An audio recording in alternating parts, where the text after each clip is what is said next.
Hello everyone, मैं सुमित। आप सभी का मेरे यूट्यूब चैनल सैकी जीके पर स्वागत है। आज हम लोगों का 19वीं सदी के सामाजिक धार्मिक सुधार आंदोलन का दूसरा पार्ट है। इसके बाद एक पार्ट और आएगा और उसमें हम लोगों का यह टॉपिक समाप्त हो जाएगा। तो पिछले क्लास में हम लोग ब्रह्म समाज के बारे में पढ़े थे, जिसकी स्थापना राजा राम मोहन राय ने किया था। लेकिन आगे चलकर इस ब्रह्म समाज में फूट पड़ गई थी और फूट पड़ने की वजह से 1866 ईस्वी में केशव चंद्र सेन के द्वारा भारतीय ब्रह्म समाज या फिर नव विधान ब्रह्म समाज की स्थापना की गई थी। लेकिन फिर आगे चलकर उस भारतीय ब्रह्म समाज में भी फूट पड़ी और फिर जाकर 1878 ईस्वी में आनंद मोहन बोस एवं शिवनाथ शास्त्री के द्वारा साधारण ब्रह्म समाज की स्थापना की गई थी। तो अब हम लोग आज की क्लास में बात करते हैं एक नई संस्था जिसका नाम है धर्म सभा। तो धर्म सभा की स्थापना कब की गई थी? 1830 ईस्वी में। किसके द्वारा? तो राधाकांत देव के द्वारा। कहां पर? तो बंगाल में। तो यह तो हम लोग जान लिए कि धर्म सभा की स्थापना 1830 ईस्वी में राधाकांत देव के द्वारा बंगाल में की गई थी। लेकिन क्यों की गई थी? इस संस्था का, इस सभा का स्थापना करने का उद्देश्य क्या था? तो राजा राम मोहन राय के सामाजिक धार्मिक विचारों का विरोध करने के लिए राधाकांत देव ने 1830 ईस्वी में धर्म सभा नामक संस्था की स्थापना की थी। इन्होंने इस संस्था की स्थापना करके रूढ़िवादिता का समर्थन किया था। जो रूढ़िवादी लोग थे उनका इन्होंने समर्थन किया था, जबकि राजा राम मोहन राय के सामाजिक धार्मिक विचारों का इन्होंने विरोध किया था और विरोध करने के लिए ही इस संस्था की स्थापना की गई थी।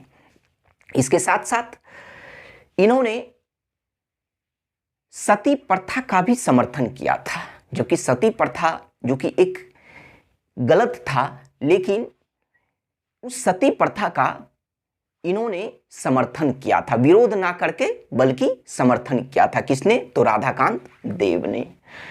अब आइए बात करते हैं अगले संस्था के बारे में। तो वह है वेद समाज। वेद समाज जिसकी स्थापना 1864 ईस्वी में की गई थी। किनके द्वारा? तो केसरी धड़ालू नायडू के द्वारा की गई थी। कहां पर? तो मद्रास में। केसरी धड़ालू नायडू ने वेद समाज की स्थापना केशव चंद्र सेन के मदद से किया था। तो यह प्रश्न पूछा जाता है कि वेद समाज की स्थापना केसरी धड़ालू नायडू ने किसके मदद से किया था? तो केशव चंद्र सेन के मदद से किया था, जो भारतीय ब्रह्म समाज के संस्थापक थे। तो उनके ही मदद से, इनके ही प्रयास से केसरी धड़ालू नायडू ने 1864 ईस्वी में मद्रास में इस वेद समाज की स्थापना की थी। केसरी धड़ालू नायडू ने वेद समाज को दक्षिण भारत का ब्रह्म समाज कहा है। तो किस संस्था को दक्षिण भारत का ब्रह्म समाज कहा गया है? तो वेद समाज को दक्षिण भारत का ब्रह्म समाज कहा गया है। और किसने कहा है? तो केसरी धड़ालू नायडू ने कहा है। अब बात करते हैं अगले संस्था के बारे में। तो वह है प्रार्थना समाज। प्रार्थना समाज जिसकी स्थापना 1867 ईस्वी में किनके द्वारा की गई थी? तो आत्माराम पांडुरंग के द्वारा महाराष्ट्र के बंबई में किया गया था। तो आत्माराम पांडुरंग ने इस प्रार्थना समाज की जो स्थापना की थी, तो इन्होंने केशव चंद्र सेन के मदद से ही इस समाज की स्थापना की थी। तो कहने का मतलब यह हुआ कि जिस तरह से केसरी धड़ालू नायडू केशव चंद्र सेन की मदद से वेद समाज की स्थापना इन्होंने किया था, ठीक उसी तरह से आत्माराम पांडुरंग ने भी 1867 ईस्वी में महाराष्ट्र के बंबई में केशव चंद्र सेन की मदद से प्रार्थना समाज की स्थापना की थी। तो इस समाज की, इस संस्था की स्थापना करने का मुख्य उद्देश्य क्या था आत्माराम पांडुरंग का? तो जाति प्रथा का विरोध करना। इस संस्था का स्थापना करने का जो मुख्य उद्देश्य था, जाति प्रथा का विरोध करना, उसके साथ साथ विधवा पुनर्विवाह एवं स्त्री शिक्षा को प्रोत्साहित करना। यह इस संस्था को स्थापना करने का मुख्य उद्देश्य था। अब बात करते हैं कि जिस संस्था की स्थापना 1867 ईस्वी में हुई थी, तो उसी संस्था से 1869 ईस्वी में एम.जी. रानाडे जुड़ गए, अर्थात महादेव गोविंद रानाडे इस संस्था से कब जुड़े? तो 1869 ईस्वी में, अर्थात 2 साल बाद इस संस्था से जुड़ गए। तो जब इस संस्था से एम.जी. रानाडे जुड़े, तब उन्होंने इस संस्था के लिए काफ़ी कार्य किया और इस वजह से इनके जुड़ने के बाद यह संस्था काफ़ी लोकप्रिय हुआ था भारत में। तो चूंकि एम.जी. रानाडे जब 1869 ईस्वी में जुड़े, तो तब जाकर जुड़ने के बाद इस प्रार्थना समाज के एम.जी. रानाडे मुख्य संचालक बन गए। यानी जब यह जुड़े तो मुख्य रूप से इस संस्था की संचालन कौन करने लगे? तो एम.जी. रानाडे करने लगे। तो इसीलिए प्रश्न यहां से पूछा जाता है कि प्रार्थना समाज के मुख्य संचालक कौन थे? तो मुख्य संचालक आत्माराम पांडुरंग नहीं होगा, बल्कि एम.जी. रानाडे अर्थात महादेव गोविंद रानाडे थे। तो यहां पर अगर आप देखिए, एक प्रश्न को समझिए कि अगर प्रश्न पूछा जाता है कि कई किताब में, सबसे पहले हम लोग यह जान लेते हैं कि कई सारे किताब में, खास करके जो वन लाइनर किताब है, उसमें क्या होता है कि प्रार्थना समाज का संस्थापक लिखा गया है आत्माराम पांडुरंग एवं महादेव गोविंद रानाडे, दोनों को संस्थापक बता दिया गया है। लेकिन आप खुद सोचिए कि इस संस्था की स्थापना 1867 ईस्वी में हुई थी, जबकि इस संस्था से एम.जी. रानाडे 1869 ईस्वी में जुड़े। तो अब आप खुद सोचिए कि इस संस्था के संस्थापक कौन हुए? तो सिर्फ और सिर्फ आत्माराम पांडुरंग हुए। तो एग्जाम में जो प्रश्न पूछा जाता है इनके संस्थापक से कि प्रार्थना समाज के संस्थापक कौन थे, तो वहां पर आत्माराम पांडुरंग एवं एम.जी. रानाडे यानी महादेव गोविंद रानाडे दोनों का नाम दिया जाता है। तो लेकिन आंसर क्या होगा? आत्माराम पांडुरंग। अब फिर से एक बात करते हैं कि बीपीएससी के पॉइंट ऑफ व्यू से, कि अगर मान लीजिए कि प्रश्न दिया जाता है कि प्रार्थना समाज के संस्थापक कौन थे, और मानकर चलिए कि वहां पर आत्माराम पांडुरंग और एम.जी. रानाडे दोनों है, तब भी ये आत्माराम पांडुरंग ही आंसर होगा। लेकिन मान के चलिए कि आत्माराम पांडुरंग नहीं है और एम.जी. रानाडे ऑप्शन में दिया गया है, तब आप एम.जी. रानाडे नहीं लगाइएगा, बल्कि क्या लगाइएगा? ई ऑप्शन लगाकर आइएगा। क्यों? क्योंकि इसके संस्थापक आत्माराम पांडुरंग थे। अगर इस संस्था का मुख्य संचालक पूछे कि इसके मुख्य संचालक कौन थे, तो मुख्य संचालक वो होंगे एम.जी. रानाडे अर्थात महादेव गोविंद रानाडे होंगे। तो इस प्रश्न को अच्छे से समझ लीजिए, ताकि जो है आप एग्जाम में गलती ना करके आइए। और बीपीएससी में चूंकि ई ऑप्शन होता है, तो वहां पर गलती होने की ज्यादा संभावना होती है।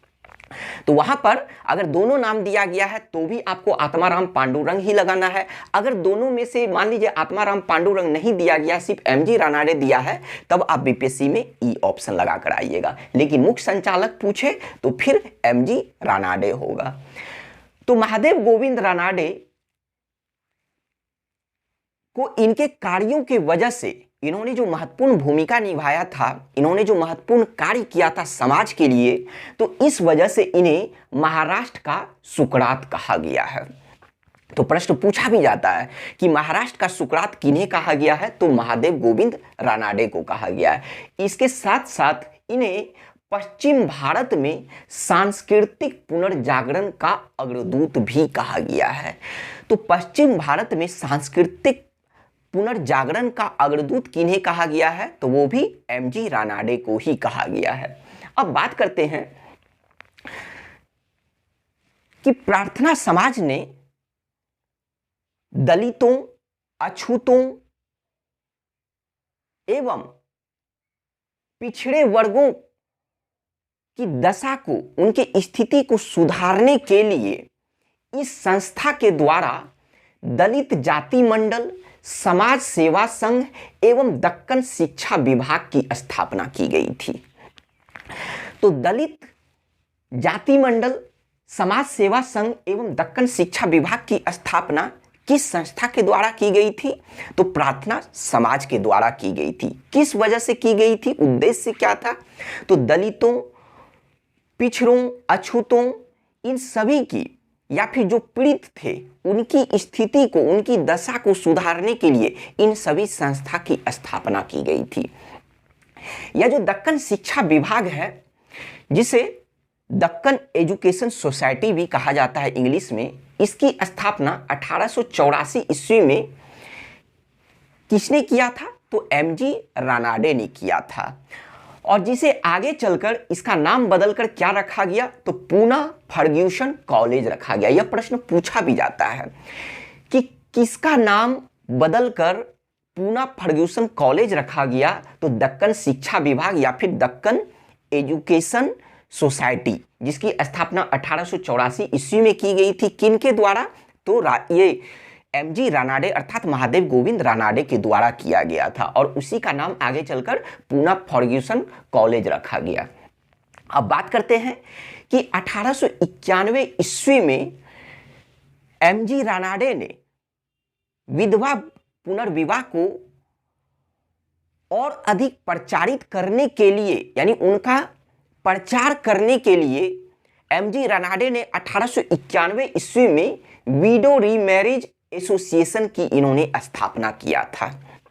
तो विडो रीमैरिज एसोसिएशन की स्थापना इन्होंने क्यों किया था? तो विधवा पुनर्विवाह का प्रचार करने के लिए, ताकि उन्हें बल मिले।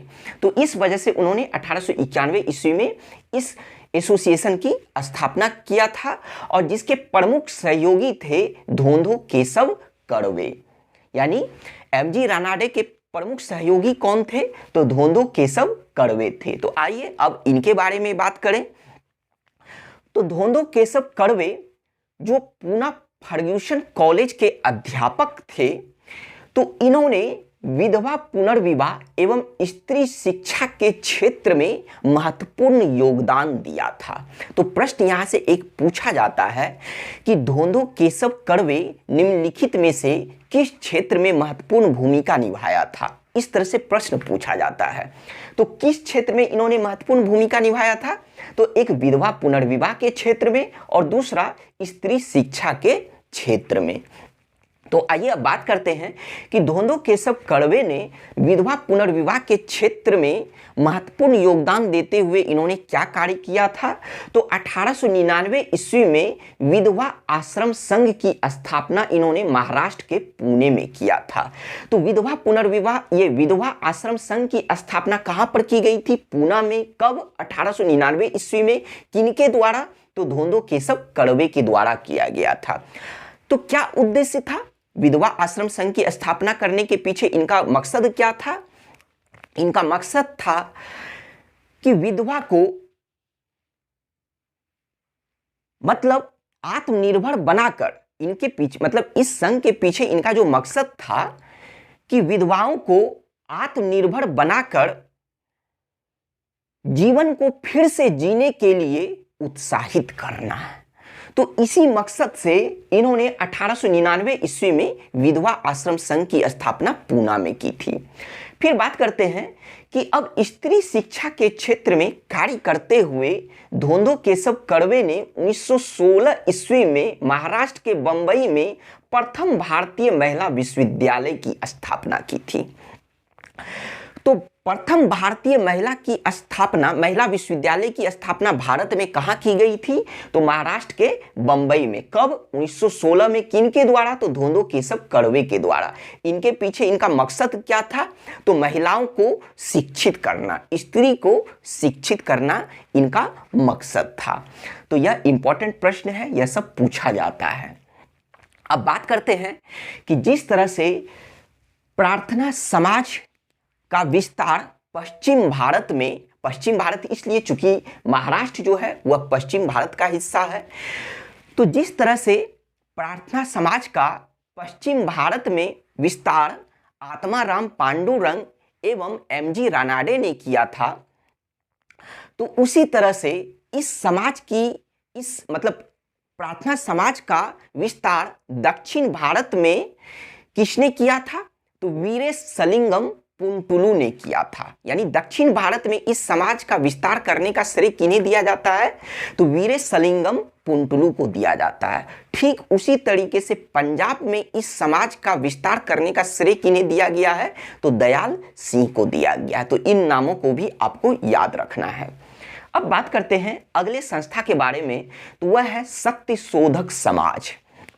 सत्यशोधक समाज की स्थापना कब की गई थी? तो 1873 ईस्वी में। किनके द्वारा? ज्योतिबा फूले के द्वारा। कहां पर की गई थी? तो महाराष्ट्र के पुणे में इस समाज की स्थापना की गई थी।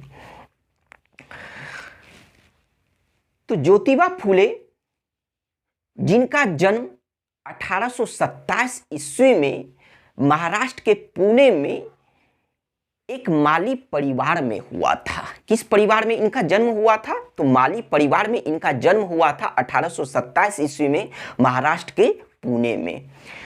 तो ज्योतिबा फूले के द्वारा 1873 ईस्वी में सत्यशोधक समाज की जो स्थापना की गई थी, तो इनका उद्देश्य क्या था? तो इस संस्था का स्थापना करने का मुख्य उद्देश्य, मुख्य कार्यक्रम था कि पिछड़े वर्गों का उत्थान करना। पिछड़े वर्गों का उत्थान करने का मतलब क्या हुआ? कि निम्न जातियों को ब्राह्मणवादी व्यवस्था से मुक्त कराना, यही इनका मुख्य उद्देश्य था, अर्थात पिछड़े वर्गों का उत्थान करना। इसके साथ साथ स्त्रियों को शिक्षित करना, यानी स्त्रियों की दशा में सुधार करना, यह भी इस समाज का मुख्य उद्देश्य था। तो यहां से प्रश्न पूछा भी जाता है, आईएएस में भी पूछा गया, पीसीएस में भी पूछा गया है कि इस समाज का मुख्य उद्देश्य, मुख्य कार्यक्रम क्या था? तो पिछड़े वर्गों का उत्थान करना, नारियों की स्थिति को सुधारना, यह इनका मुख्य उद्देश्य था। तो इसका मतलब यह हुआ कि जब इस संस्था के द्वारा इन्होंने निम्न जातियों को ब्राह्मणवादी व्यवस्था से मुक्त कराने के लिए इस समाज की स्थापना कराई थी, तो इसका मतलब यह हुआ कि इन्होंने महाराष्ट्र में जाति विरोधी आंदोलन को संगठित किया था। यानी जाति प्रथा विरोधी आंदोलन को संगठित किया गया था। किनके द्वारा? महाराष्ट्र में किनके द्वारा किया गया था? तो वह ज्योतिबा फूले के द्वारा किया गया था। यह भी प्रश्न पूछा जाता है कि महाराष्ट्र में जाति विरोधी आंदोलन को किनके द्वारा संगठित किया गया था? तो वह सत्यशोधक समाज के द्वारा, या फिर व्यक्ति के रूप में पूछे तो वह ज्योतिबा फूले के द्वारा किया गया था। अब बात करते हैं कि ज्योतिबा फूले की जो प्रमुख रचना थी वह है गुलामगिरी एवं दीनमित्र। तो गुलामगिरी जो इनकी ज्योतिबा फूले की प्रसिद्ध रचना थी, तो इसी पत्रिका के माध्यम से, गुलामगिरी पत्रिका के माध्यम से इन्होंने ब्राह्मणों के प्रभुत्व को चुनौती दिया था समाज में, और पुरोहित वर्ग को इन्होंने शोषक सिद्ध किया था, यानी शोषक साबित किया था समाज में। तो किस पत्रिका के माध्यम से, यह पूछा जाता है, यह प्रश्न पूछा जाता है कि किस पत्रिका के माध्यम से इन्होंने ब्राह्मणों के प्रभुत्व को चुनौती दिया एवं पुरोहित वर्ग को समाज का शोषक साबित किया? तो वह गुलामगिरी के माध्यम से। और गुलामगिरी के लेखक कौन हैं? तो वह है ज्योतिबा फूले। इसके साथ साथ जो इनकी प्रमुख रचना है तो वह है दीनमित्र। तो दीनमित्र पत्रिका के माध्यम से इन्होंने इस सत्यशोधक समाज का प्रचार किया था। तो यह दोनों आपको जो है इनकी प्रमुख रचना याद रखनी है। अब बात करते हैं कि इनके कार्यों की वजह से 1888 ईस्वी में इन्हें लोग महात्मा कहने लगे थे, यानी महात्मा की उपाधि से इन्हें सम्मानित किया था। तो किसे महात्मा की उपाधि से सम्मानित किया गया था? ज्योतिबा फूले को 1888 ईस्वी में। और उसके बाद फिर 1890 ईस्वी में जो है इनकी मृत्यु हो गई। इनके मृत्यु के बाद इनके जो अनुयायी थे मुकुंद राव पाटिल एवं शंकर राव यादव, तो इन दोनों ने ज्योतिबा फूले के विचारों से प्रभावित होकर इन्होंने 1910 ईस्वी में बहुजन समाज की स्थापना की थी। बहुजन समाज की जो स्थापना की गई थी यह भी एक दलित संगठन था, यह भी एक दलित आंदोलन का संगठन था। तो बहुजन समाज की स्थापना कब की गई थी? 1910 ईस्वी में। किसके द्वारा? तो मुकुंद राव पाटिल एवं शंकर राव जाधव के द्वारा की गई थी। यहां से प्रश्न पूछा जाता है, आपको याद रखना है। अब बात करते हैं अगले संस्था के बारे में। तो अगला संस्था है आर्य समाज। आर्य समाज जिनकी स्थापना 1875 ईस्वी में महाराष्ट्र के बंबई में स्वामी दयानंद सरस्वती के द्वारा की गई थी। तो आर्य समाज की स्थापना कब की गई थी? 1875 ईस्वी में। कहां पर? तो महाराष्ट्र के बंबई में। किनके द्वारा? तो स्वामी दयानंद सरस्वती के द्वारा इस समाज की स्थापना की गई थी। तो अब बात करते हैं स्वामी दयानंद सरस्वती के बारे में, जो आर्य समाज के संस्थापक थे। तो स्वामी दयानंद सरस्वती का जन्म 12 फरवरी 1824 ईस्वी को गुजरात राज्य के राजकोट जिले के टंकारा गांव में हुआ था। इनका जन्म कहाँ हुआ, कब हुआ था? तो 12 फरवरी 1824 ईस्वी को गुजरात राज्य के राजकोट जिले के टंकारा गांव में एक ब्राह्मण परिवार में हुआ था। किस परिवार में? तो एक ब्राह्मण परिवार में इनका जन्म हुआ था। इनके बचपन का नाम मूल शंकर था। प्रश्न पूछा जाता है कि किनके बचपन का नाम मूल शंकर था? तो स्वामी दयानंद सरस्वती का। या फिर ऐसे भी प्रश्न पूछा जाता है कि स्वामी दयानंद सरस्वती के बचपन का नाम क्या था? तो मूल शंकर था। तो जिस व्यक्ति का जन्म 1824 ईस्वी में हुआ था, उन्होंने 1845 ईस्वी में घर त्याग दिया था। और घर त्यागने के बाद 1848 ईस्वी में सर्वप्रथम इनकी मुलाकात स्वामी पूर्णानंद से हुई थी।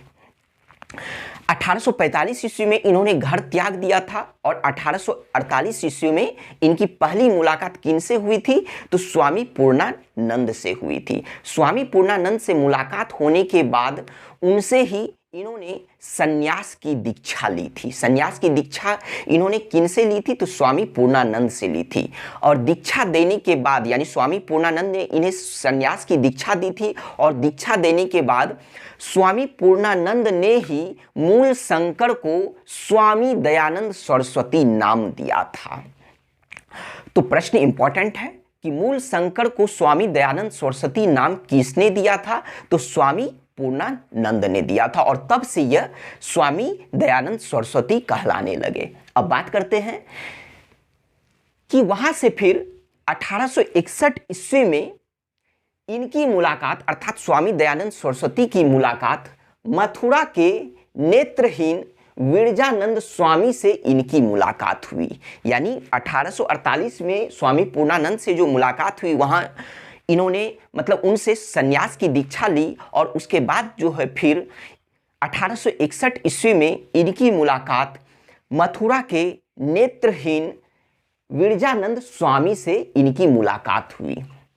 और विरजानंद स्वामी से ही इन्होंने वेदों की दार्शनिक व्याख्या का ज्ञान प्राप्त किया था। तो वेदों की दार्शनिक व्याख्या का ज्ञान स्वामी दयानंद सरस्वती ने किनसे प्राप्त किया था? तो विरजानंद स्वामी से प्राप्त किया था, जो मथुरा के रहने वाले थे, जो एक नेत्रहीन व्यक्ति थे। तो चूंकि इनसे वेदों की दार्शनिक व्याख्या का ज्ञान प्राप्त किए, तो इस वजह से स्वामी दयानंद सरस्वती के गुरु कौन कहलाए? तो विरजानंद स्वामी कहलाए। तो प्रश्न पूछा जाता है कि स्वामी दयानंद सरस्वती के गुरु का नाम क्या था? तो विरजानंद स्वामी। तो जब स्वामी दयानंद सरस्वती को वेदों की ज्ञान प्राप्त हुई, तब उन्होंने वेदों को ही भारत का आधार स्तंभ माना, और इनका यह मानना था कि वेद में ही संपूर्ण ज्ञान है। तो इसी वजह से इन्होंने, अर्थात इन्हें वेदों की शिक्षा मिलने के बाद स्वामी दयानंद सरस्वती ने एक नारा दिया, और वह नारा था कि वेदों की ओर लौटो या वेदों की ओर चलो। क्यों चलो? क्यों वेदों की ओर लौटो या वेदों की ओर चलो इन्होंने नारा दिया था? क्योंकि इनका मानना था कि वेद त्रुटिहीन है, अर्थात वेद में कोई भी त्रुटि नहीं है। इनका मानना था कि वेद ही भारत का आधार स्तंभ है। इनका मानना था कि वेद में ही संपूर्ण ज्ञान समाहित है। इसी वजह से इन्होंने नारा दिया था कि वेदों की ओर लौटो या वेदों की ओर चलो। तो यह पूछा जाता है कि यह नारा किसने दिया था। यह भी पूछा जाता है कि वेद त्रुटिहीन है, यह किसने कहा था। तो वह स्वामी दयानंद सरस्वती ने कहा था। तो इन्होंने वेदों की ओर लौटने कहा, इन्होंने वेदों की ओर चलने कहा, लेकिन वैदिक काल की ओर लौटने के लिए नहीं कहा। क्यों? क्योंकि वैदिक काल के कर्म कांडों का इन्होंने घोर विरोध किया था। तो इस वजह से आपके मन में यह ना बैठ जाए कि ठीक है, स्वामी दयानंद सरस्वती ने वेदों की ओर लौटने के लिए कहा, तो इसका मतलब यह नहीं था कि वैदिक काल की ओर भी लौटने के लिए कहा। वैदिक काल की ओर लौटने के लिए इन्होंने नहीं कहा था, क्योंकि वैदिक काल के जो कर्म कांड थे उसका मतलब उनके यह घोर विरोधी थे। यह धर्म में सुधार के साथ साथ एक अच्छे समाज सुधारक भी थे, और इस वजह से इन्होंने बहु विवाह, बाल विवाह, सती प्रथा, जाति प्रथा, इन सभी का इन्होंने घोर विरोध किया था। इन्होंने कर्म आधारित वर्ण व्यवस्था का समर्थन किया था, लेकिन जन्म आधारित वर्ण व्यवस्था का समर्थन नहीं किया था। कहने का मतलब यह हुआ कि अगर कोई राजपूत है तो उसका बच्चा जन्म से ही राजपूत नहीं कहलाएगा, बल्कि कर्म से कहलाना चाहिए। अगर कोई बनिया है तो उसका बच्चा जन्म से ही बनिया नहीं कहलाएगा, बल्कि कर्म अगर होगा वैसा तभी वो बनिया कहलाएगा। इनका कहना था कि अगर कोई ब्राह्मण है तो उनका बच्चा तभी ब्राह्मण कहलाना चाहिए जब उनका कर्म उस पुरोहित के लायक हो। अगर पुरोहित के लायक कर्म नहीं है तो वह ब्राह्मण नहीं कहला सकता है। तो इसका मतलब क्या हुआ कि इन्होंने समाज के क्षेत्र में सुधार करते हुए ये कर्म आधारित वर्ण व्यवस्था का समर्थन किया था। ये जन्म आधारित वर्ण व्यवस्था का इन्होंने समर्थन नहीं किया था, उसका इन्होंने विरोध किया था। तो इस वजह से वेदों की ओर लौटने का मतलब यह हुआ कि वैदिक काल की ओर लौटना नहीं, क्योंकि उसके कर्म कांड को इन्होंने विरोध किया था। अब बात करते हैं कि चूंकि वेदों का यानी वेदों के बारे में इन्होंने बताया था, वेदों के बारे में इन्होंने एक अच्छा ज्ञान दिया, वेदों के बारे में इन्होंने कहा था कि यह वेद त्रुटिहीन है, तो इस वजह से इन्हें वेदों के पुनरुत्थान का श्रेय दिया जाता है। यह भी प्रश्न पूछा जाता है कि वेदों के पुनरुत्थान का श्रेय किन्हें दिया गया है, तो वह स्वामी दयानंद सरस्वती को दिया गया है। अब बात करते हैं कि हरिद्वार में इन्होंने पाखंड खंडनी पताका को लहराया था। किस वजह से? तो झूठे धर्मों का खंडन करने के लिए। तो झूठे धर्मों का खंडन करने के लिए हरिद्वार में इन्होंने पाखंड खंडनी पताका को इन्होंने लहराया था। अब बात करें कि स्वामी दयानंद सरस्वती के द्वारा 1875 ईस्वी में जिस आर्य समाज की स्थापना की गई थी, तो उनका मुख्य उद्देश्य क्या था? इस समाज की स्थापना क्यों की गई थी?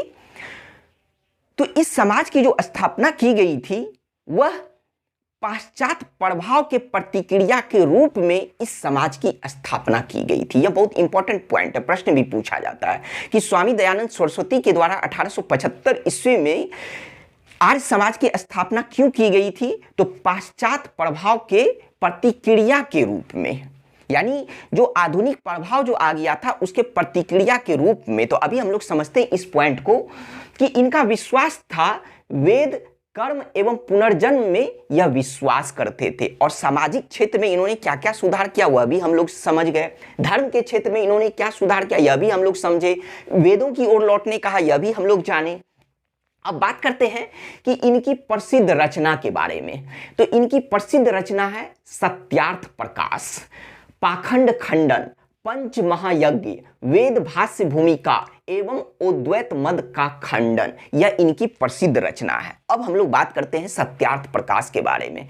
तो सबसे पहले हम लोग यह बात करते हैं कि स्वामी दयानंद सरस्वती जब यह अपना उपदेश देना प्रारंभ किए थे तो यह संस्कृत भाषा में उपदेश देने का कार्य करते थे। लेकिन क्या हुआ कि 1872 ईस्वी में इनकी मुलाकात जब केशव चंद्र सेन से हुई, तब केशव चंद्र सेन ने इन्हें संस्कृत के जगह हिंदी में उपदेश देने के लिए कहा और तब जाकर उनके बातों से प्रभावित होकर यह अपना उपदेश संस्कृत के जगह अब हिंदी में देने लगे और 1872 ईस्वी में ही इन्होंने हिंदी भाषा में सत्यार्थ प्रकाश को लिखा था, जिसमें इनके सभी मूल विचारों को शामिल किया गया है। तो स्वामी दयानंद सरस्वती के या फिर आर्य समाज के सभी मूल विचारों को किसमें शामिल किया गया है? सत्यार्थ प्रकाश में, जिसके लेखक कौन हैं? तो स्वामी दयानंद सरस्वती। किस भाषा में लिखा गया है? तो हिंदी भाषा में लिखा गया है। और इस रचना के साथ साथ जो इनकी और भी प्रसिद्ध रचना है, पाखंड खंडन, पंच महायज्ञ, वेद भाष भूमिका एवं अद्वैत मत का खंडन, यह प्रश्न पूछा जाता है, इन सभी से आपको याद रखना है। इसके साथ साथ अब हम लोग बात करते हैं कि स्वामी दयानंद सरस्वती ने शुद्धि आंदोलन को चलाया था। प्रश्न पूछा जाता है कि शुद्धि आंदोलन को किसने चलाया था? तो स्वामी दयानंद सरस्वती ने चलाया था। क्यों चलाया था? तो ताकि वैसे हिंदू जो हिंदू धर्म से किसी दूसरे धर्म में उन्हें परिवर्तित कर दिया गया है, लेकिन फिर से उस धर्म परिवर्तित हिंदुओं को हिंदू धर्म में वापस लाने के लिए इन्होंने शुद्धि आंदोलन को चलाया था कि शुद्धि के माध्यम से उस धर्म परिवर्तित हिंदुओं को फिर से हिंदू में परिवर्तित किया जाए। तो इसके वजह से शुद्धि आंदोलन इन्होंने चलाया था। प्रश्न पूछा भी जाता है। अब बात करते हैं कि इन्होंने गौ की रक्षा के लिए गौ रक्षणी समिति की स्थापना की थी।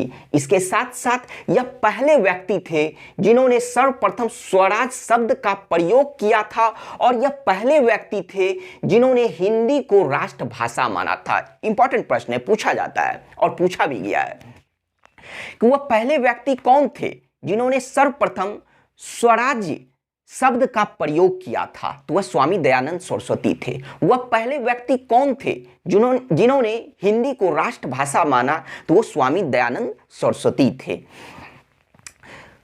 तो स्वामी दयानंद सरस्वती चूंकि इस समाज की स्थापना पाश्चात्य प्रभाव के प्रतिक्रिया के रूप में किया था, तो इस वजह से इन्होंने स्वदेशी चीजों पर बल दिया, अर्थात जो हमारे देश का बना हुआ है, जो हमारे देश का हो, उन चीजों पर अर्थात स्वदेशी चीजों पर बल दिया।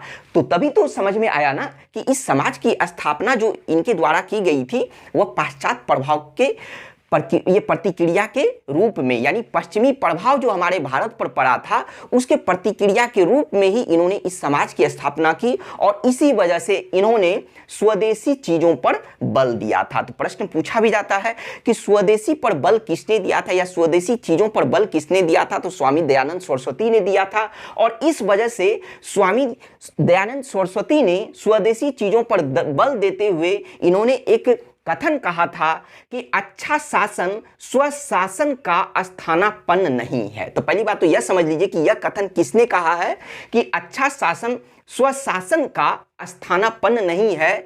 तो यह स्वामी दयानंद सरस्वती ने इस कथन को कहा था। इसका मतलब क्या हुआ? इसका मतलब यह हुआ कि बुरे से बुरा देसी राज्य अच्छे से अच्छा विदेशी राज्य से भी अच्छा है। कहने का मतलब अच्छे से समझिए कि इस कथन का मतलब यह हुआ कि भले ही हमारा देसी राज्य बुरे से बुरा हो और भले ही विदेशी राज्य अच्छे से अच्छा हो, लेकिन फिर भी जो हमारा बुरा देसी राज्य है वह अच्छे से अच्छे विदेशी राज्य से भी अच्छा है। तो यही है इस कथन का मतलब कि अच्छा शासन स्वशासन का स्थानापन्न नहीं है। तो यह कथन किसका है? तो यह स्वामी दयानंद सरस्वती का है। स्वामी दयानंद सरस्वती पहले व्यक्ति थे जिन्होंने यह कहा था कि भारत भारतीयों के लिए है। तो यह भी प्रश्न पूछा गया है कि भारत भारतीयों के लिए है, सर्वप्रथम यह नारा किसने दिया था? तो स्वामी दयानंद सरस्वती ने दिया था। अब बात करते हैं कि 30 अक्टूबर 1883 ईस्वी को दीपावली के दिन इनके विरोधियों ने कांच को पीसकर इन्हें पिला दिया था, जिस वजह से 30 अक्टूबर 1883 ईस्वी को दीपावली के दिन इनकी मृत्यु हो गई थी। तो ऐसे भी अगर कोई व्यक्ति समाज सुधार के लिए निकलता है ना, तो उनके कई सारे विरोधी हो जाते हैं। सबसे पहले तो उन्हें घर में ही विरोध का सामना करना पड़ता है, और घर वाले ही कहते हैं कि बहुत ज़्यादा शिक्षा ग्रहण कर लिए हो। घर के ही लोग कहते हैं, गार्जियन कहते हैं कि अगर कोई बच्चा उनका समाज सुधार के लिए अगर कोई लफ्ज बोल देना, तो गार्जियन कहेंगे कि तुम ज़्यादा पढ़ लिए हो या तुम ज़्यादा पढ़ ली हो। ठीक है, क्योंकि गार्जियन उस समय यह एक्सेप्ट नहीं कर पाते हैं कि हमारा बच्चा सही कह रहा है। उन्हें बल्कि उस समय गार्जियन को यह लगता है कि यह तो हमारे आत्मसम्मान के खिलाफ है, क्योंकि गार्जियन उस समय अपने मन में ईगो ले लेते हैं, इसलिए अपने बच्चों को उस समय कहते हैं कि तुम ज्यादा पढ़ ली हो, तुम ज्यादा पढ़ लिए हो, तुमको बाहर भेजना ही गलत था। तो ऐसे ऐसे तो बात गार्जियन बोलते हैं जो कि गलत है, लेकिन उससे क्या, जो सही है वह सही है। अगर सत्य के लिए अगर गार्जियन का भी विरोध करना पड़े, माँ बाप का भी विरोध करना पड़े, तो करना चाहिए। अब आप कहिएगा कि सर हमें गलत शिक्षा दे रहे हैं। जी नहीं, हम आपको गलत शिक्षा नहीं दे रहे हैं। सत्य तो सत्य है। सत्य में परिवार नहीं आना चाहिए, सत्य में गार्जियन नहीं आना चाहिए, सत्य में माँ बाप नहीं आना चाहिए, क्योंकि सत्य सत्य है। तो इसलिए सत्य के लिए अगर आपको माँ बाप का भी विरोध करना पड़े तो जरूर करना चाहिए, इसमें कोई गलती नहीं है। और अगर गार्जियन यह भी बोले, अभी के समय में अगर गार्जियन यह भी बोले कि पहले का जो बच्चा होता था वह गार्जियन से मुंह नहीं लगाता था, तो इसका भी एग्जाम्पल है कि राजा राम मोहन राय जिस सती प्रथा का विरोध करने के लिए इन्होंने आंदोलन चलाया था, तो वह आंदोलन जो उन्होंने चलाया था वह किससे प्रेरित होकर, तो घर में ही प्रेरित होकर। क्योंकि घर में ही क्या हुआ था कि इनके बड़े भाई की मृत्यु हो गई थी, और तब जाकर राजा राम मोहन राय के भाभी को सती प्रथा का सामना करना पड़ा था, और इसी वजह से राजा राम मोहन राय ने इस प्रथा का विरोध किया। लेकिन जब उन्होंने इस प्रथा का विरोध किया तो सर्वप्रथम उनके माँ बाप एवं उनके भाई ही राजा राम मोहन राय के विरोधी हो गए। तो क्या इस बात का खंडन हुआ ना कि राजा राम मोहन राय उस 19वीं सदी में ही अपने माँ बाप का भी विरोध किया था, अपने माँ बाप से भी उन्होंने मुंह लगाया था, और मुंह लगाकर ही सती प्रथा के उन्मूलन के लिए उन्होंने कार्य किया। और जिसके वजह से आज हम लोग देखते हैं कि अगर किन्हीं के पति की मृत्यु हो जाती है तो उनके विधवा पत्नी को सती नहीं होना पड़ता है। आप सोचिए कि कितना अच्छा काम किया। तो समाज के सुधार के लिए अगर उन्होंने अपने माँ पिता से भी मुंह लगाया तो क्या गलत किया। लेकिन आज तो समाज सही है ना, इस चीज को समझिए, कोई गलत नहीं है, क्योंकि सत्य सत्य है। अगर आपके विरोध करने के वजह से अगर आपका समाज आने वाले समय में सही हो जाता है तो वह विरोध भी सही है। तो इस वजह से पहले के भी लोग अपने माँ बाप से, अपने भाई से, अपने घर के व्यक्ति से, अपने परिवार से उन्होंने मुंह लगाया था, उनका विरोध किया था, तभी तो इन सामाजिक धार्मिक सुधार आंदोलन में इन व्यक्तियों का नाम आता है। राजा राम मोहन राय, स्वामी दयानंद सरस्वती जैसे पूजनीय व्यक्तियों का आज हम लोग नाम पढ़ते हैं, और एक गर्व से हम लोग कहते हैं कि नहीं, अगर इन लोगों ने समाज के लिए अगर अच्छा काम नहीं करना किए होते तो आज के डेट में भी हम लोग भी किन्हीं विधवा महिला को सती होते देखते। क्या आप सहन कर पाते? नहीं कर पाते हैं। तो इन सब चीजों को सोचिए, गलत गलत है। हर चीज में गार्जियन अगर कुछ गलत बोले लेकिन फिर भी हम उसको सही बोल दे, नहीं आप जो बोल रहे सही है, तो उससे हम सड़वन नहीं कहला जाएंगे। ठीक है, तो यही चीज है, चीजों को समझना चाहिए। अब बात करते हैं कि स्वामी दयानंद सरस्वती की मृत्यु कहां हुई थी। तो 1883 30 अक्टूबर 1883 ईस्वी को अजमेर में हुई थी। इनके विरोधी इन्हें कांच पीसकर पिला दिए थे, जिनके वजह से इनकी मृत्यु हो गई थी। अब बात करते हैं कि वैलेंटाइन चिरोल ने अपनी पुस्तक इंडियन अनरेस्ट में आर्य समाज को भारतीय अशांति का जनक कहा है, भारतीय अशांति का जन्मदाता कहा है। क्यों? क्योंकि स्वामी दयानंद सरस्वती ने क्या कहा था कि स्वदेशी चीजों पर इन्होंने बल दिया था। तो इसी वजह से ये वैलेंटाइन चिरोल ने अपनी पुस्तक इंडियन अनरेस्ट में आर्य समाज को भारतीय अशांति का जनक या फिर जन्मदाता कहा है। तो यह भी बात आपको याद रखना है। अब बात करते हैं कि स्वामी दयानंद सरस्वती के मृत्यु के बाद इनके कई सारे अनुयायी थे, लेकिन उनके प्रमुख जो अनुयायी थे उनमें से नाम आता है लाला हंसराज, लाला लाजपत राय एवं स्वामी श्रद्धानंद का इनके प्रमुख अनुयायियों में नाम आता है। तो ये स्वामी दयानंद सरस्वती एवं जो इनके प्रसिद्ध ये अनुयायी थे, इन लोगों ने शिक्षा के क्षेत्र में महत्वपूर्ण कार्य किया था। लेकिन क्या हुआ कि स्वामी दयानंद सरस्वती के मृत्यु के बाद लाला हंसराज एवं स्वामी श्रद्धानंद के बीच अंग्रेजी भाषा के लिए मतभेद हो गया, और मतभेद होने के बाद जो है ये लाला हंसराज एवं लाला लाजपत राय ने अंग्रेजी शिक्षा को माध्यम बनाते हुए, क्योंकि ये दोनों जो व्यक्ति थे लाला हंसराज एवं लाला लाजपत राय, यह अंग्रेजी शिक्षा को माध्यम बनाना चाहते थे। तो इस वजह से अंग्रेजी शिक्षा को माध्यम बनाते हुए इन्होंने 1886 ईस्वी में प्रथम दयानंद एंग्लो वैदिक कॉलेज की स्थापना की थी। कहां पर? तो लाहौर में। प्रथम दयानंद एंग्लो वैदिक कॉलेज अर्थात डीएवी कॉलेज या डीएवी स्कूल की स्थापना जो है सर्वप्रथम कहां पर की गई थी? लाहौर में। कब की गई थी? तो 1886 ईस्वी में। किनके द्वारा? तो लाला हंसराज एवं लाला लाजपत राय के द्वारा की गई थी। तो डीएवी का फुल फॉर्म क्या होता है? तो डी से दयानंद, ए से एंग्लो और वी से क्या होता है? वैदिक। तो डीएवी, प्रथम डीएवी कॉलेज की स्थापना कब की गई थी? 1886 ईस्वी में। कहां पर? तो लाहौर में किया गया था। किनके द्वारा? तो लाला हंसराज एवं लाला लाजपत राय के द्वारा। लाला लाजपत राय की जो प्रमुख पुस्तक है उनका नाम है history of the Arya Samaj. तो जब वैलेंटाइन चिरोल ने अपने इंडियन अनरेस्ट में आर्य समाज को भारतीय अशांति का जनक कहा, तो उसके जवाब में जो है इन्होंने लाला लाजपत राय ने history of the Arya Samaj पुस्तक को लिखा था, और अपने इसी पुस्तक के माध्यम से वैलेंटाइन चिरोल को इन्होंने जवाब दिया था।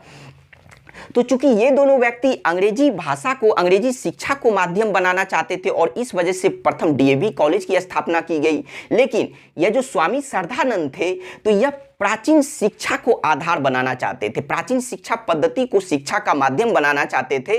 तो इस वजह से स्वामी श्रद्धानंद ने 1902 ईस्वी में गुरुकुल विश्वविद्यालय की स्थापना की हरिद्वार के कांगड़ी में।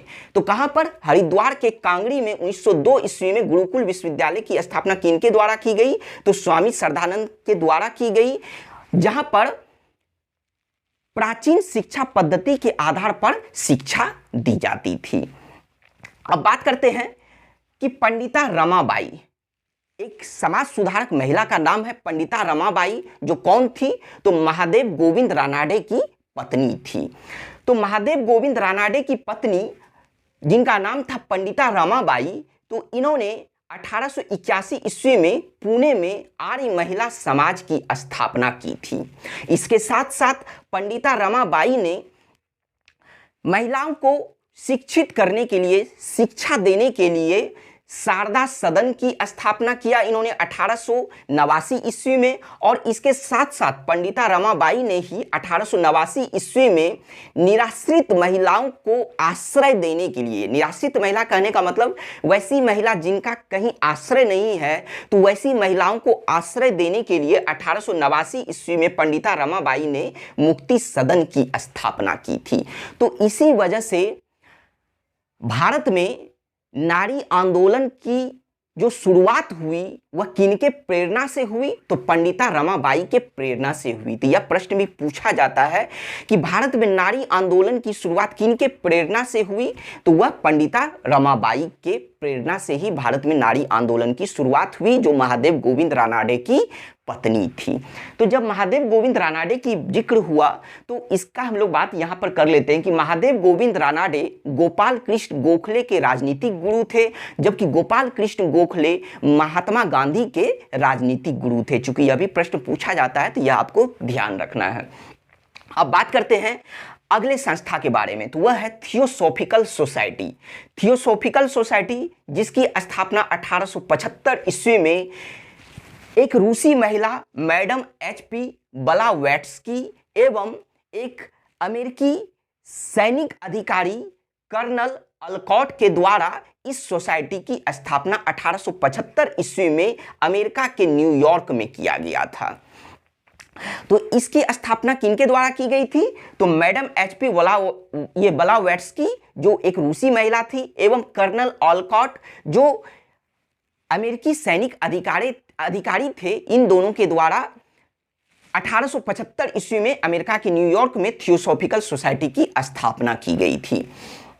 अब बात करते हैं कि इस सोसाइटी के जो संस्थापक थे यह 1882 ईस्वी में भारत आए और भारत में मद्रास के समीप अड्डयार में इन्होंने इस सोसाइटी का अंतर्राष्ट्रीय मुख्यालय स्थापित किया। तो प्रश्न इंपॉर्टेंट है, पूछा जाता है कि थियोसॉफिकल सोसाइटी की अंतर्राष्ट्रीय मुख्यालय की स्थापना कब और कहां की गई थी? तो 1882 ईस्वी में मद्रास के समीप अड्डयार में की गई थी। तो किनके द्वारा? इनके संस्थापक के द्वारा ही। इस सोसाइटी को, इस संस्था को स्थापित करने का मुख्य उद्देश्य क्या था? तो इसका मुख्य उद्देश्य था कि प्राचीन हिंदू धर्म में लोगों के आत्मविश्वास को जगाना। क्या उद्देश्य था? कि प्राचीन हिंदू धर्म में लोगों के आत्मविश्वास को जगाना। अब हम लोग बात करते हैं कि 1888 ईस्वी में इंग्लैंड में इस संस्था से आयरिश मूल की महिला एनी बेसेंट जुड़ गई थी और इस संस्था से जुड़ने के बाद 1893 ईस्वी में एनी बेसेंट भारत आई और भारत में इस सोसाइटी के लिए, इस थियोसॉफिकल सोसाइटी के लिए इन्होंने महत्वपूर्ण भूमिका निभाई थी और इसी वजह से, इनके महत्वपूर्ण भूमिका निभाने के वजह से भारत में यह सोसाइटी सफल हुआ था, यानी यह संस्था सफल हुआ था। तो प्रश्न पूछा जाता है कि भारत में थियोसॉफिकल सोसाइटी की सफलता किनके कारण से हुई थी? मतलब सफल जो हुई थी वह किनके कारण से हुई थी? तो वह एनी बेसेंट के कारण भारत में यह सोसाइटी सफल हुआ था, क्योंकि उन्होंने भारत में इस सोसाइटी के लिए महत्वपूर्ण भूमिका निभाई थी। अब बात करते हैं कि एनी बेसेंट ने ही 1898 ईस्वी में बनारस में सेंट्रल हिंदू कॉलेज की स्थापना की थी और जो आगे चलकर 1916 ईस्वी में मदन मोहन मालवीय के प्रयास से बनारस हिंदू विश्वविद्यालय के रूप में यही कॉलेज विकसित हुआ था। तो यानी कहने का मतलब यह हुआ कि 1898 ईस्वी में बनारस में जिस सेंट्रल हिंदू कॉलेज की स्थापना एनी बेसेंट के द्वारा की गई थी, तो यही कॉलेज आगे चलकर 1916 ईस्वी में बनारस हिंदू विश्वविद्यालय के रूप में विकसित हुआ। किनके मदद से? तो मदन मोहन मालवीय के मदद से। अब बात करते हैं अगले संस्था के बारे में, तो वह है रामकृष्ण मिशन। रामकृष्ण मिशन जिसकी स्थापना 1897 ईस्वी में स्वामी विवेकानंद के द्वारा बंगाल के बेलूर में की गई थी। तो किनके द्वारा की गई थी? स्वामी विवेकानंद के द्वारा। कब की गई थी? 1897 ईस्वी में। कहाँ की गई थी? तो बंगाल के बेलूर में की गई थी। अब बात करते हैं कि स्वामी विवेकानंद ने इस संस्था की जो स्थापना की, तो यह अपने गुरु रामकृष्ण परमहंस की याद में, उनकी स्मृति में इन्होंने इस संस्था की स्थापना की थी। तो रामकृष्ण परमहंस की पत्नी का नाम क्या था? शारदा मणि था। यह प्रश्न पूछा जाता है, इसलिए आपको यह याद रखना है कि रामकृष्ण परमहंस, या फिर ऐसे प्रश्न पूछ दिया जाता है कि शारदा मणि कौन थी? तो रामकृष्ण परमहंस की पत्नी थी। तो आइए अब बात करते हैं स्वामी विवेकानंद के बारे में कि स्वामी विवेकानंद का जन्म 12 जनवरी 1863 ईस्वी को कलकत्ता में हुआ था।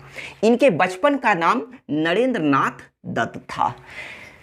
तो प्रश्न आपको यह ध्यान रखना है कि इनका जन्म 12 जनवरी को हुआ था और इन्हीं के जन्म दिवस पर हमारे भारत में प्रत्येक साल राष्ट्रीय युवा दिवस मनाया जाता है।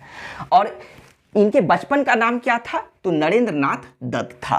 1880 ईस्वी में स्वामी विवेकानंद की मुलाकात रामकृष्ण परमहंस से हुई और तब जाकर रामकृष्ण परमहंस इनके गुरु बन गए थे। और फिर जाकर रामकृष्ण परमहंस की मृत्यु के बाद 1891 ईस्वी में स्वामी विवेकानंद अपने गुरु के संदेशों को प्रचार करने के लिए पूरे भारत में घूम घूम कर अपने गुरु के संदेश का प्रचार करने लगे।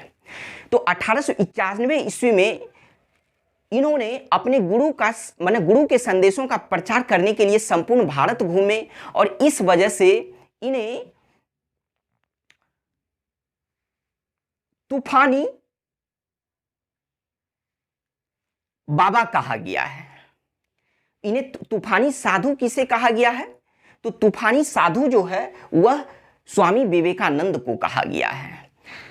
तो अब बात करते हैं कि 1891 ईस्वी में जब इसी क्रम में यह राजस्थान पहुंचे, यानी अपने गुरु के संदेशों का प्रचार करने के लिए जब यह राजस्थान पहुंचे, तब 1891 ईस्वी में ही राजस्थान के खेतरी रियासत के राजा, जिनका नाम था कुंवर अजीत राज सिंह, तो कुंवर अजीत राज सिंह ने नरेंद्र नाथ दत्त को स्वामी विवेकानंद नाम दिया था और तब से यह स्वामी विवेकानंद कहलाने लगे। तो यह इंपॉर्टेंट प्रश्न पूछा जाता है कि स्वामी विवेकानंद को विवेकानंद नाम किसने दिया था? तो राजस्थान के खेतड़ी रियासत के राजा कुंवर अजीत राज सिंह ने दिया था। कब दिया था? 1891 ईस्वी में।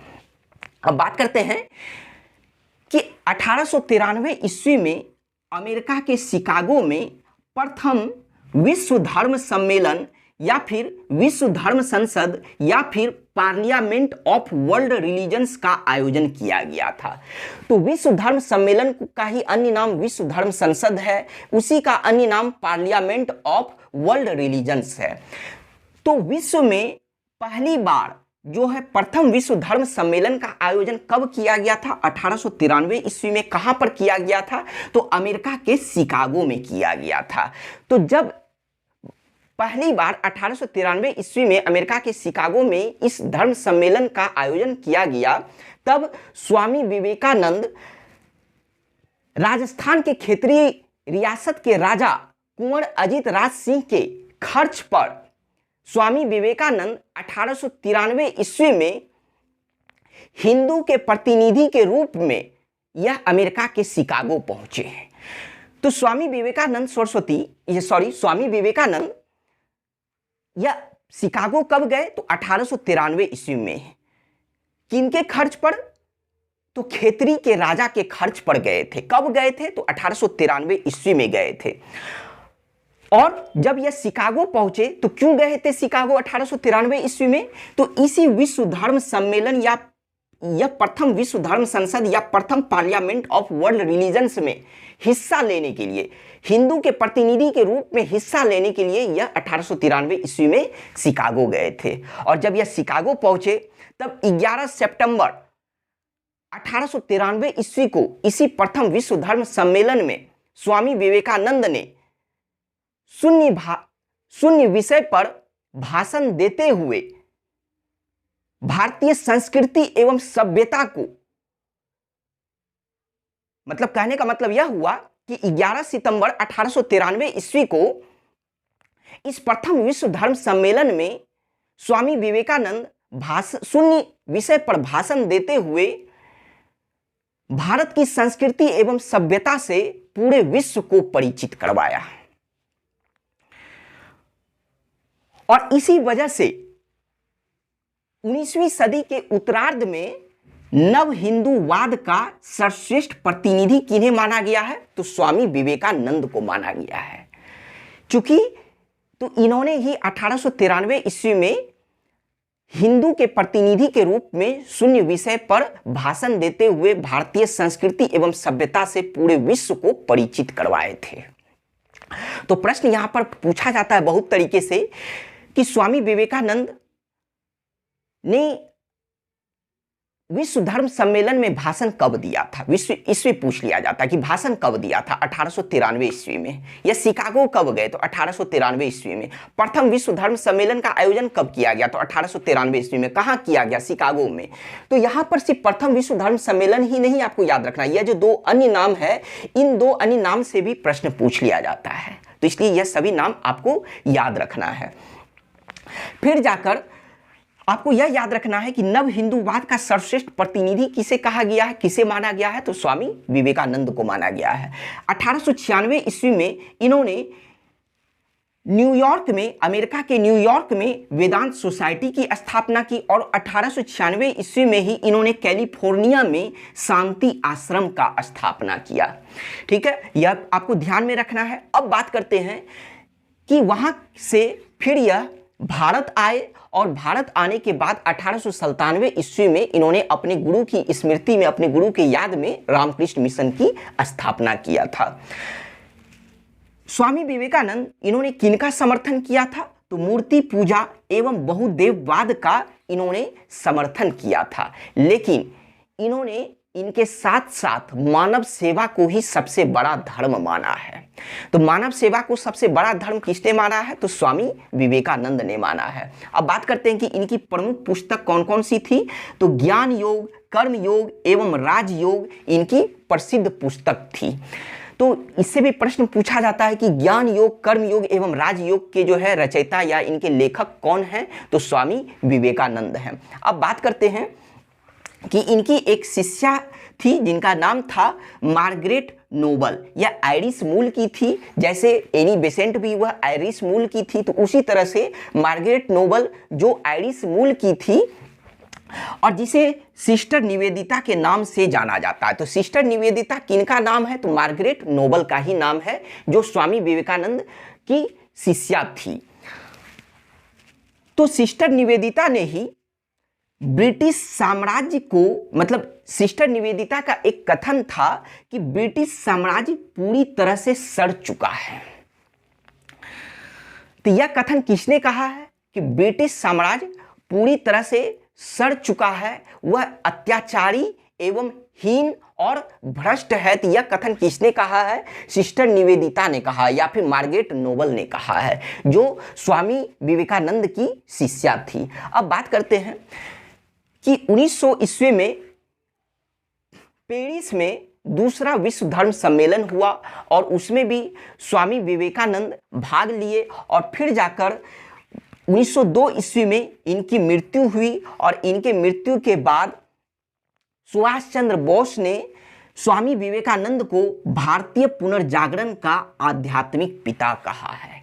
तो भारतीय पुनर्जागरण का अग्रदूत या पिता या जनक किसे कहा गया है, तो राजा राम मोहन राय को। लेकिन भारतीय पुनर्जागरण का आध्यात्मिक पिता किसे कहा गया है, तो स्वामी विवेकानंद को कहा गया है। किसने कहा है, तो सुभाष चंद्र बोस ने कहा है। तो आज हम लोग यहीं तक पढ़ेंगे और फिर इसके बाद एक पार्ट आएगा और उसमें हम लोगों का यह टॉपिक समाप्त हो जाएगा। तो आपको यह वीडियो कैसा लगा आप हमें कमेंट में जरूर बताइए। Thank you.